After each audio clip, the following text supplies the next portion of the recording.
Assalamualaikum. Jadi hari ini aku mau bahas tentang 40 akuntansi, sebabnya soal PSAK 24 tentang imbalan kerja. Jadi gini teman-teman, nah kalau soal yang ini aku mau bahas, ini salah satu soal di ujian Mei 2023. Lalu yang ini di Desember 2022. Kalian sambil cek aja ya. Nah, salah satu soalnya untuk Mei 2023 itu nanyain gimana sih PSAK 24 tentang imbalan kerja yang paling tepat. Lalu bedanya apa sih pada saat Desember 2022 yang ditanyain? Yang bedanya adalah kalau di Desember 2022 ini membahas tentang keuntungan dan kerugian aktuarialnya. Sebenarnya kalau kita cari tahu nih, sebenarnya PSAK 24 tuh apa sih? Jadi PSAK 24 itu memang tentang imbalan kerja, tapi ada revisi. Nah, jadi di PSAK 24 revisinya itu yang pertama, yang paling signifikan itu ada perubahan yang cukup signifikan itu pada satu, pengakuan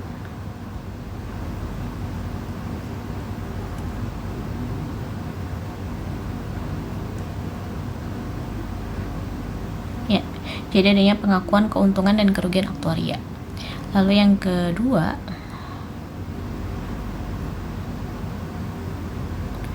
perubahan komponen imbalan pasti dan aset program. Lalu yang ketiga, adanya perubahan pengungkapan.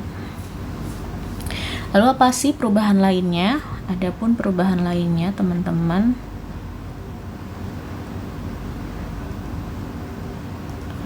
yakni yang pertama imbalan kerja jangka pendek. Yang kedua apa? Pesangon. Yang ketiga, nah yang ketiga ini sebenarnya perubahan penting lainnya. Nah, sebenarnya kaitannya apa sih sama soal nomor 15 di Mei 2023 sama soal 19 Desember 2022? Nah, kalau yang pertama kita cari yang salah, karena yang dijawab nantinya adalah mana sih yang paling tepat. Nah, untuk yang paling tepat kita lihat dulu nih poin nomor 1. Imbalan kerja PSAK 24 itu tidak ada kaitannya dengan cacat permanen. Jadi kita bisa nih silang poin nomor 1 sama nomor 3. Jadi udah deh, kita lihat dulu tapi nomor 2 sama 4 benar nggak sih gitu. Nomor 2, apabila besar imbalan bergantung pada masa kerja, maka kewajiban timbul ketika jasa telah diberikan. Betul dong. Lalu yang keempat, pengukuran kewajiban mencerminkan kemungkinan pembayaran yang akan dilakukan dan jangka waktu terjadinya pembayaran. Betul.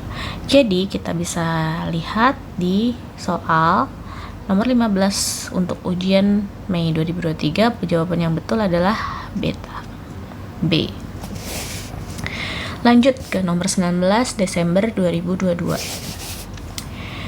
Kita lihat di sini, ini juga menanyakan manakah dari pilihan berikut yang merupakan penyebab keuntungan dan kerugian aktuaria.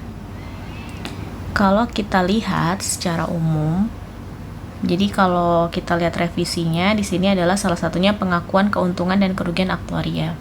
Dan masuk nih di sini. Nah, sebenarnya apa saja sih penyebabnya?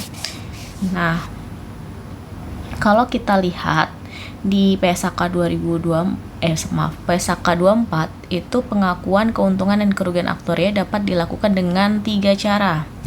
Jadi pengakuannya ada 3 cara nih. Apa aja? Cara yang pertama itu pendekatan koridor.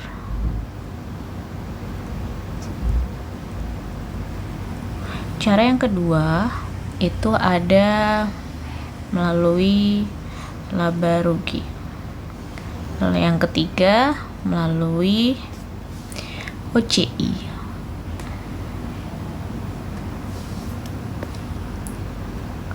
Nah, kalau kita lihat, jadi pendekatan koridor ini melihat laporan posisi keuangan.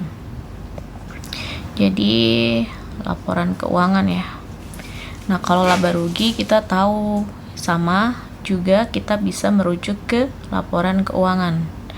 Nah, OCI ini apa juga? Nah, sama, kita bisa melihat di laporan keuangan juga. Ini sebenarnya bergantung sekali dengan laporan keuangan. Nah, kalau teman-teman bisa lihat, jadi kalau kita lihat, lanjut ya, kita tulis di sini. Maaf. Jadi keuntungan dan kerugian aktuarial itu ada poin pertama, yakni terkait hasil dari perubahan asumsi aktuaria. Jadi ada asumsi aktuaria. Lalu yang kedua apa? Lalu yang kedua adalah tidak mencakup perubahan nilai kini kewajiban imbalan pasti karena pemberlakuan di awal amandemen kuartilmen atas penyelesaian program imbalan pasti atau perubahan imbalan tentang berdasarkan imbalan pasti. Jadi terkait nilai kini. Nilai kini. Lalu yang ketiga terkait imbal hasil atas aset program.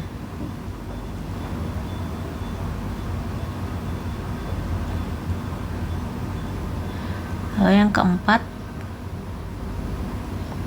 entitas itu mengurangi dengan biaya pengelolaan aset program dan pajak apapun yang terutang oleh program itu sendiri selain pajak yang termasuk dalam asuransi aktuaria yang digunakan untuk mengukur kewajiban imbalan pasti. Kalau secara singkatnya terkait entitas. Lalu yang kelima, tidak termasuk dalam jumlah yang dimasukkan dalam bunga neto atas liabilitas atau aset imbalan pasti neto. Jadi ada yang tidak termasuk.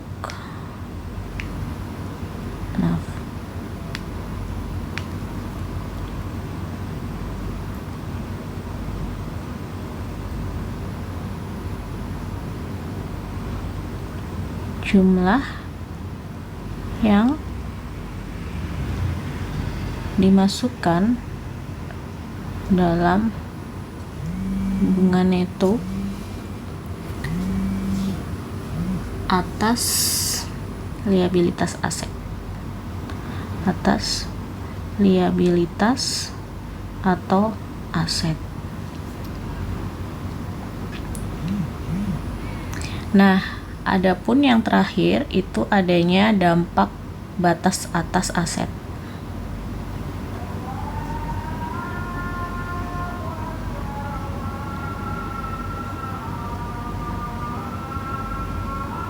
Yap, adanya dampak batas atas aset.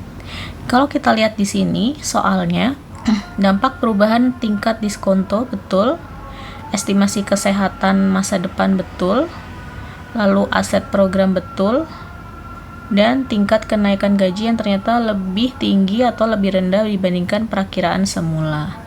Betul. Jadi yang jawaban yang betul adalah E.